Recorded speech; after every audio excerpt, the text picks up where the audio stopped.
sepulcro, tan solo allí se acabarán mis penas, muera el dolor, las ilusiones todas las que por ti sonriente acariciaba se extinguirán.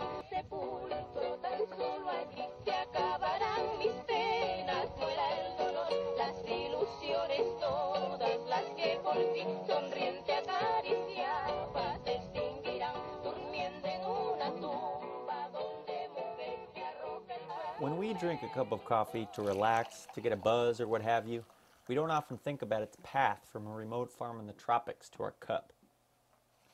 The details of this journey are unknown. Who grew the beans? Whose hands did they pass through to get to the supermarket or coffee shop? Out of the $8 or $9 you paid for a pound of coffee, how much did each of these people get? And was it a fair distribution? Coffee that is fair trade certified helps consumers with some of these questions. The label lets you know that the number of intermediaries are fewer and that higher prices are paid to farmers. But let's look at this more closely by examining the trading relationship between Dean's Beans Organic Coffee and the Oro Verde Producer Cooperative in Peru. Sí, especialmente se coge, mira, algunos que vienen rojos. We start with Ronald. Ronald and his family will pick coffee on their plot of land high in the Andean foothills of northern Peru. They will process it here as much as they can and then carry it by mule down a steep and muddy path 2 hours to the nearest village. Ronald's family is a member of a cooperative called Oro Verde. The co-op is farmer-owned and provides its members with bargaining power, economies of scale, technical trainings, and other benefits. They will gather Ronald's coffee, finish processing it, and ready it for exportation. An exporter will then ship the coffee to roasters around the world, including Dean's Beans. Dean will roast the coffee, package it, and ship it out to grocery stores and coffee shops in the region. So when you buy Dean's Beans, this is how the coffee got from farmers to you.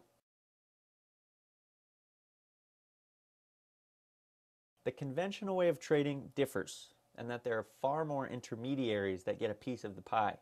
Farmers sell to local brokers, coyotes as they're called, who often dictate arbitrarily low prices to farmers who have no other option but to sell. The coyotes then sell to a processor, who then sells to a series of brokers, exporters, and importers until the beans reach the roaster. Each extra step in the chain of conventional trading means less money trickling down to farmers. So what do Ronald and his family get paid for their hard work? With conventional trading, it's nearly impossible to find out because the link between consumers and producers is so much longer and more complex. The link with fair trade farmers like Ronald is simpler and allows us to trace the money backwards. A pound of Dean's Beans costs around $8.99 in the grocery store. Dean sold that pound for $5.75 wholesale, but spent $5.46 to bring them that pound of coffee. This leaves the company with a 29-cent profit.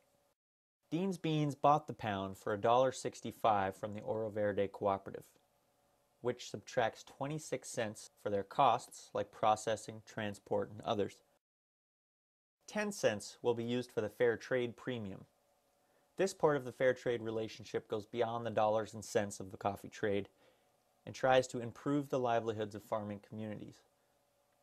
The premium is to be used directly by Ronald and his community members for social projects. After these subtractions, Ronald is paid $1.29 per pound.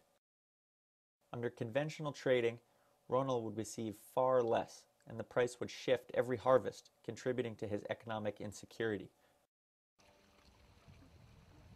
Fair trade is a great step towards creating trade justice.